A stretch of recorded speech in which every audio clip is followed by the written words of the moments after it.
Hey guys, welcome back to my channel Nandurthu 2.0. Like பண்ணாதவங்க like பண்ணி subscribe பண்ணாதவங்க subscribe பண்ணி நம்ம சேனலை சப்போர்ட் பண்ணுங்கள். இன்றைக்கி ஒரு மோட்டிவேஷ்னல் ஸ்டோரி பார்க்கலாம். ஒரு அம்மா அவங்க பையனை திட்டிகிட்டே இருக்கிறதுனால அந்த பையன் உட்காந்து அழுகவே ஆரம்பிச்சிடுறான். அடுத்த நாள் அந்த பையன் மார்க் கம்மியாக எடுத்ததுக்காக மறுபடியும் திட்டினதுனால அந்த பையன் அழுதுகிட்டே அவங்க பக்கத்தில் இருக்க பாட்டி வீட்டுக்கு போயிடுறான்.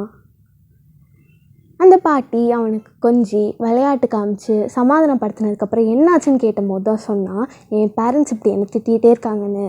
அப்போ அவன் கையில் 2 சாப்ளிங்ஸு கொடுத்து, உன்னை வெளியே போத அப்புறம் இன்னொன்று வீட்டில் போதுன்னு சொன்னாங்க. வெளியே போச்சு நல்லா வளரும்னு நினைக்கிறியா அப்படின்னா இல்லை, உள்ளே போச்சு தான் நல்லா வளரும்னு நினைக்கிறேன்னா 1 வருஷம் கழிச்சு வீட்டுக்கு வான்னு சொன்னாங்க. 1 வருஷம் கழித்து வந்து பார்த்தபோது செடி ரொம்ப குட்டியாகவும் வெளியே போச்சு செடி ரொம்ப பெரிய ஒரு மரமாகவும் வளர்ந்து நின்றுச்சு. ஏன் அந்த பாட்டின்னு கேட்டபோது அது எவ்வளோ ஸ்ட்ரகிள்ஸை ஃபேஸ் பண்ணிச்சோ அவ்வளோக்கு அவ்வளோ அது பெருசாகிடுச்சுன்னு அந்த பாட்டி சொன்னாங்க. Bye guys, love you all.